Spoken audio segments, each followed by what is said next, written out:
اعوذ باللہ من الشیطان الرجیم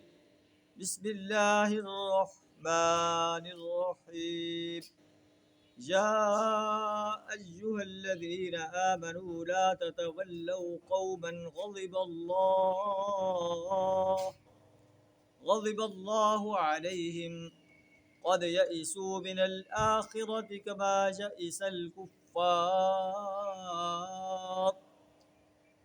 يئس الكفار من أصحاب القبور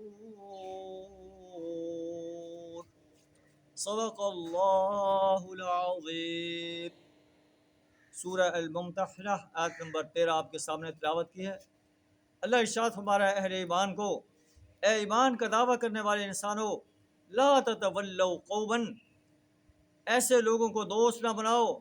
غضب اللہ علیہم، جن پر اللہ کا غضب نازل ہوا ہے، جن پر اللہ غضبناک ہوا ہے۔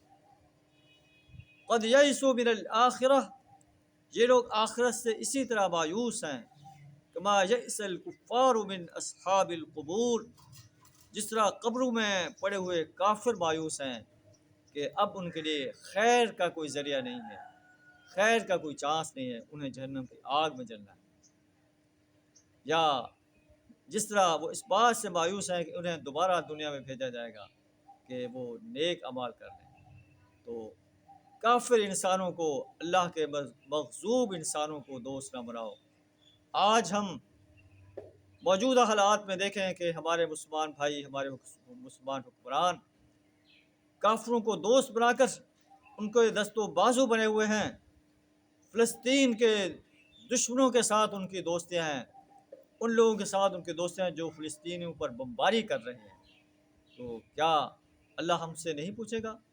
کہ میرے اس آرڈر کو تم نے کیوں ڈس آنر کیا؟ اللہ اپنی عدالت میں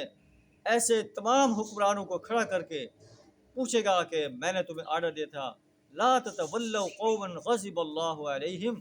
تم نے کیوں کافروں سے دوستی کی، مسلمانوں کے دشمنوں سے دوستی کی جو مسلمانوں پر بمباری کر رہے تھے، ان کو ذبح کر رہے ہیں۔ اللہ سے دعا ہمیں انفرادی طور پر بھی، اجتماعی طور پر بھی، اسٹیٹ کے حکمرانوں کے لحاظ سے بھی، اور آرمی کے جرنیل ہونے کے لحاظ سے بھی اپنے اس فرض کو ادا کرنے کی توفیق عطا فرمائے، اللہ کے اس آرڈر پر عمل کرنے کی جرأت عطا فرمائے، اور فلسطینی مظلوم بھائیوں کا، کشمیری مظلوم بھائیوں کا مددگار بننے کی جرأت عطا فرمائے، میدان جہاد میں ان کا دست و بازو بننے کی